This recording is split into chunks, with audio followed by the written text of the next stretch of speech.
স্বাগতম জনাইছোঁ মোৰ অন্য এটি ভিডিঅ'লৈ। আজি আমি কৰিম ক্লাছ 8ৰ মেথছৰ লেচন 7 যিটো আছে ঘন আৰু ঘনমূল। বৰ্গ আৰু বৰ্গমূল মই কৰি দিয়া নাই, এইটো ফাৰ্ষ্টৰ পৰা ষ্টাৰ্ট কৰিছোঁ তোমালোকৰ ঘন আৰু ঘনমূল। ঘন আৰু ঘনমূলৰ যিটো অনুশীলনী 7.1 আছে তাতে কিছুমান কুৱেশ্যন আছে। সুধিছে যে তলৰ কোনকেইটা পূৰ্ণ ঘন সংখ্যা নিৰ্ণয় কৰা। আমি কেনেকৈ জানিম যে সেইকেইটা পূৰ্ণ ঘন কেনেকৈ হ'ব, বা আমি কেনেকৈ গম পাম যে সেইকেইটা পূৰ্ণ ঘনেই হ'ব বা নহয়, কেনেকৈ গম পাম? তো ফাৰ্ষ্ট তাৰ কাৰণে কি কৰিব লাগিব, মৌলিক উৎপাদক বিশ্লেষণ কৰি চাব লাগিব। চ' প্ৰথম কুৱেশ্যনটো আছে 500। চ' আমি ফাৰ্ষ্ট মৌলিক উৎপাদক বিশ্লেষণ বহাই দিলোঁ। ফাৰ্ষ্ট 2ৰে বিভাজ্য হ'ব 500। চ' 2ৰে বিভাজ্য হ'লে 2 2 4, 1 থাকি গ'ল 10, 2 5 10 আৰু শূন্যটো থাকি গ'ল। ঠিক তেনেদৰে 250 আকৌ 2ৰে হৰণ হ'ব, 2 1 2, 2 2 4, ইয়াতে 1 এটা থাকি গ'ল 10 হ'ব। 10ক তাৰপিছত 2 5 কিমান হ'ব 10। তাৰপিছত 125ক কিহেৰে বিভাজ্য হ'ব, 5ৰে হৰণ হ'ব। চ' 5 25 125 আৰু 25ক কিহেৰে হ'ব, 5 5 এতিয়া আমি মৌলিক উৎপাদক বিশ্লেষণ কৰি পালোঁ যে 500 = 2 স্কুৱেৰ, মানে 2 দুটা আছিল, 2 পূৰণ 2 মিনছ 2 স্কুৱেৰ পূৰণ 5 কিউব, মানে 5 কেইটা আছিল 1 2 3 চব 5 কিউব। এতিয়া চোৱা, এইটো পূৰ্ণ ঘন সংখ্যা নহয়, কাৰণ পূৰ্ণ ঘন হ'বলৈ হ'লে গোটেইকেইটা কিউবত আহিব লাগিব। 2 কিউব হ'ব লাগিব, 5 কিউব হ'ব লাগিব। যদি এক্সট্ৰাকৈ থাকে সেইকেইটাও কিউবত আহিব লাগিব। যদি স্কুৱেৰত আহে চ' সেই সংখ্যাটো কি হ'ব, পূৰ্ণ ঘন নহয়। ঠিক আছে। তাৰপিছত আহিল কুৱেশ্যন নম্বৰ 1ৰে Fটো কৰি দিছোঁ, ডাইৰেক্ট Fটো কৰি দিছোঁ, কাৰণ মই মাজৰ সংখ্যাকেইটা কৰা নাই। সেইকেইটা তুমি হোমৱৰ্ক কৰিবা। যিবোৰ নাজানা সেইবোৰ কমেণ্ট বক্সত লিখি দিবা, ছাৰ যে এইটো পৰা নাই, এইটো পৰা নাই। মই লগ তোমালোকক ৰিপ্লাই কৰিম, বা উইদিন 10 hours মই তোমালোকক ৰিপ্লাই দিম। ঠিক আছে। চ' সেইকাৰণে মই ইজিখিনি মই কৰি দিছোঁ, মানে যিখন টাফ আছে সেইখিনি মই কৰি দিছোঁ, ইজিখিনি তোমালোকে নিজে কৰিব লাগিব। চ' নিজেও ঘৰত ট্ৰাই কৰিবা, বুজি চাবা। যদি বুজি নোপোৱা মোক আকৌ এবাৰ মেছেজ দিবা বা কমেণ্ট কৰিলে হ'ল, হ'ব। চ' কুৱেশ্যন নম্বৰ এফৰ আছে 8000। 8000 আমি কিহেৰে বিভাজ্য কৰিম, 2ৰে কৰিলে কিমান 4000, আকৌ 2ৰে 2000, 2ৰে আকৌ 1000, 2ৰে 500, 2ৰে 250, 2ৰে 125, 5ৰে 25, তাৰপিছত 5 যা 25। তাৰপিছত 8000 পালোঁ। 8000 কি হ'ল, 2 কিউব, মানে 1 2 3, এইটো এটা পেয়াৰ ল'লোঁ, কিউবৰ এইটো এটা ল'লোঁ 2 কিউব। তাৰপিছত এই তিনিটা লৈছোঁ, হ'ল 2 কিউব। তাৰপিছত এই তিনিটা লৈছোঁ 5 কিউব। দেখিছা, গোটেইকেইটা কিউবত ওলাইছে। তেনেকৈ গোটেইকেইটা কিউবত ওলালেহে কি হ'ব, পূৰ্ণ ঘন হ'ব। আৰু যদি কিউবত নোলায় তেন্তে সি পূৰ্ণ ঘন নহয়। ঠিক আছে। তাৰপিছত আহিল কুৱেশ্যন নম্বৰ 2। এটা ঘন সংখ্যা পাবলৈ আটাইতকৈ সৰু কি সংখ্যাৰে তলৰ সংখ্যাবোৰক পূৰণ কৰিব লাগিব।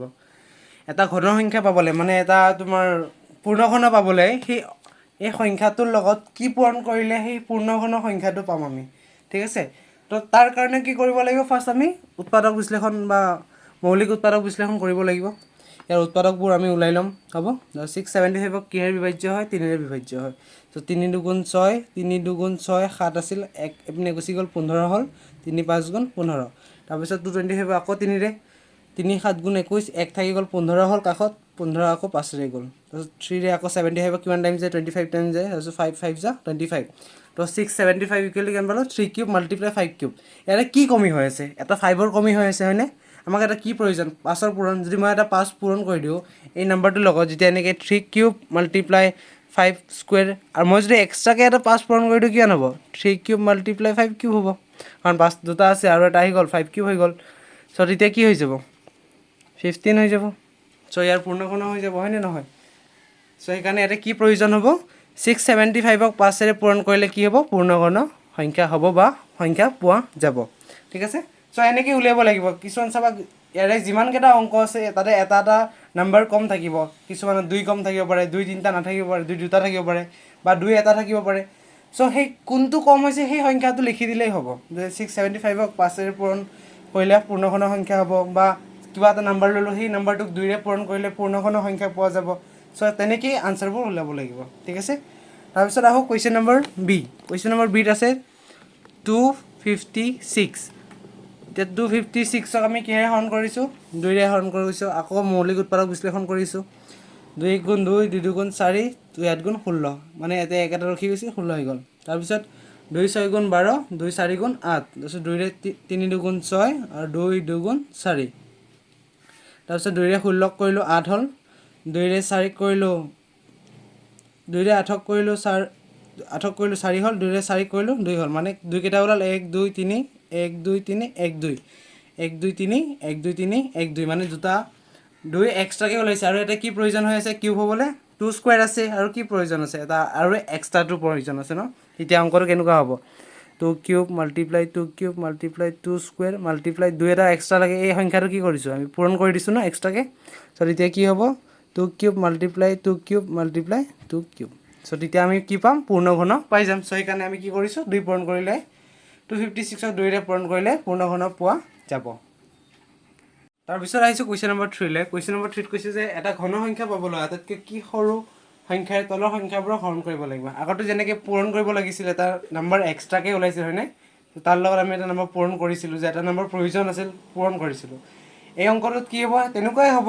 হয়তো কিছুমানত কিউব নোলাব পাৰে স্কুৱেৰ ওলাব পাৰে বা ছিংগল নম্বৰ ওলাব পাৰে চ' সেই নম্বৰটো আমি হৰণ কৰিলে কি হ'ব পূৰ্ণবৰ্গ হৈ যাব চ' প্ৰথম কুৱেশ্যনটো চোৱা 3 নম্বৰ এইটো 2401 আছে চ' এইটো কিহেৰে বিভাজ্য হ'ব 7ৰে 7 3 গুণ 21 তোমাৰ 3 থাকি গ'ল 30 হৈ গ'ল 7 4 গুণ 28 2 থাকি গ'ল 21 হ'ল 7 3 গুণ 21 তাৰপিছত আকৌ 7ৰে 7 4 গুণ 28 তোমাৰ থাকি গ'ল 63 তাৰপিছত 7 9 গুণ 63 তাৰপিছত 49 কিমান যাব 7 7 যা এতিয়া 7 কেইটা আছে 4টা মানে 7 কিউব মাল্টিপ্লাই 7 চ' এই সংখ্যাটো মই যে 7ৰে হৰণ কৰি দিওঁ 7 কিউব মাল্টিপ্লাই 7 ডিভাইডেড বাই 7 যদি কৰি দিওঁ এই 7 7 কাটি যাব থাকিব কি 7 কিউবটো কি হ'ল পূৰ্ণবৰ্গ সংখ্যা হ'ল চ' 2401ক 7ৰে হৰণ কৰিলে পূৰ্ণঘন সংখ্যা পোৱা যাব কিহেৰে হৰণ কৰিব লাগিব 7ৰে ঠিক আছে ঠিক তেনেদৰে কুৱেশ্যন নম্বৰ বিলৈ আহোঁ কুৱেশ্যন নম্বৰ বিৰ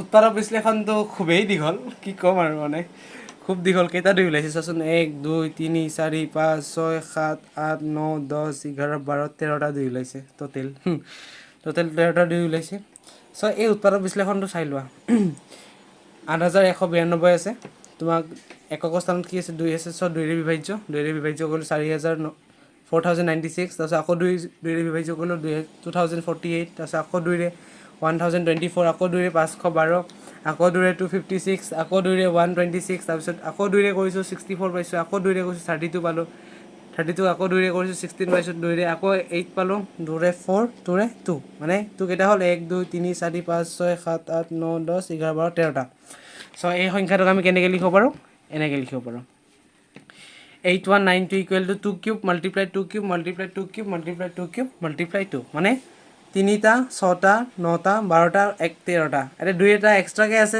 চ' এই 2টোক যদি আমি আগৰটোৰ দৰে হৰণ কৰি দিওঁ তেতিয়াহ'লে আনচাৰ কি পাম এটা পূৰ্ণঘন সংখ্যা পাম চ' 8192ক 2ৰে হৰণ কৰিলে কি হ'ব পূৰ্ণঘন হ'ব তাৰপিছত আহিছোঁ কুৱেশ্যন নম্বৰ 4লৈ কুৱেশ্যন নম্বৰ 4ত কৈছে যে আটাইতকৈ কি সংখ্যাৰে তলৰ সংখ্যাবোৰক পূৰণ অথবা হৰণ কৰিলে এটা পূৰ্ণ ঘন সংখ্যা পাম চ' এই 4 নম্বৰৰ যিটো কুৱেশ্যন আছে তাতে মানে হৰণো হ'ব পাৰে পূৰ্ণ হ'ব পাৰে আগৰটোত আমাক ধৰি দিছিল যে কি সংখ্যা হৰণ কৰিব লাগিব 3 নম্বৰ কুৱেশ্যনত কি সংখ্যা পূৰণ কৰিব লাগিব চ' এনেকৈ ধৰি দিছিল কিন্তু এইকেইটা সংখ্যাত কি কৰিছে যে কুৱেশ্যন নম্বৰ 4ত কৰিছে যে সংখ্যাকেইটা তুমি হৰণ কৰিলে হ'ব বা পূৰণ কৰিলে হ'ব চ' আমি 4 কৰিছোঁ প্ৰথম 250 লৈছোঁ 250ক 2ৰে বিভাজ্য কৰিলে কিমান হ'ব 125 আকৌ 125ক 2ৰে বিভাজ্য নহয় 5ৰে লৈছোঁ 5 25 গুণ 125 তাৰপিছত 25ক কি কৰিছোঁ 5 পূৰণ কৰি দিছোঁ চ' 250 ইকুৱেল কিমান 2 মাল্টিপ্লাই 5 কিউব 5 তিনিটা আছে 2 এক্সট্ৰা আছে চ' 2 এটা এক্সট্ৰাকৈ আছে চ' আমি 2টো যদি হৰণ কৰি দিওঁ তেতিয়া আমি কি পাম পূৰ্ণঘন সংখ্যা পাম এতিয়া পূৰ্ণঘন সংখ্যা লিখিবা দেই সংখ্যা পোৱা যাব চ' 250ক 2ৰে হৰণ কৰিলে কি হ'ব পূৰ্ণবৰ্গ সংখ্যা পোৱা যাব তাৰপিছত 4ৰ ডাইৰেক্ট ইটো কৰিছোঁ বি চি ডি তোমালোকৰ হোমৱৰ্ক থাকিম হ'ব চ' ইটোৰ আছিল 1,53,664 আছিল বহুত ডাঙৰ নম্বৰ আচলতে চ' 2ৰে এনেকৈ হৰণ কৰি গৈছোঁ ভালকৈ মিলাই চাই যাবা তোমালোকে যদি কিবা বুজি পোৱা নাই মোক ক'বা মই এইটো ক্লাছত কৰি দিম তোমালোকক আৰু এই হৰণটো মই এতিয়া বুজাই নিদিওঁ বুজাই দিলে ভিডিঅ'টো এনেই দীঘল হৈছে সেইখিনি চাই ল'বা ভালকৈ পাউজ কৰি কিনে ভিডিঅ'টো তাৰপিছত মই আনচাৰ পাইছোঁ কিমান 2 কেইটা পাইছোঁ 1 2 3 4 5 6 তিনিটা ভগাই লৈছোঁ 6টা হ'ল 7 কেইটা পাইছোঁ 1 2 3 4 7 কিউব মাল্টিপ্লাই 7 লিখিছোঁ তো 7 এটা এক্সট্ৰা হৈ আছে চ' 7টো কি কৰিছোঁ 153,664ক 7ৰে হৰণ কৰিলে কি হ'ব পূৰ্ণঘন পোৱা যাব ঠিক আছে তো আজিৰে ভিডিঅ' ইমানখিনিয়ে আৰু যিমানখিনি হোমৱৰ্ক দিছোঁ তোমালোকে মোক কমেণ্টো কৰিব পাৰা বা মোক ডাইৰেক্টটো দিব পাৰা হোৱাটছআপ নম্বৰ যদি লাগে মই ডিছক্ৰিপশ্যনত দি দিম, লগতে কমেণ্ট বক্সতো ফাৰ্ষ্টত প্ৰিণ্ট কৰি দিয়া থাকিব মোৰ হোৱাটছআপ নম্বৰটো। যোনে যোনে ইণ্টাৰেষ্টেড তোমালোকে মোক হোৱাটছআপ কৰি দিব পাৰা, ঠিক আছে। তো আজিলৈ ইমানখিনি। হোমৱৰ্কখিনি কৰিবা, আৰু যিখিনি হোমৱৰ্ক তোমালোকে নোৱাৰা বা যিখিনি প্ৰব্লেম আছে মোক আকৌ কমেণ্ট কৰিবা বা মেছেজ কৰিলেই হ'ল, মই তোমালোকক এক্সট্ৰাকৈ এটা ভিডিঅ' বনাই পঠাই দিম, হ'ব। চ' 7.1 আজিলৈ ইমানখিনি। Thank U.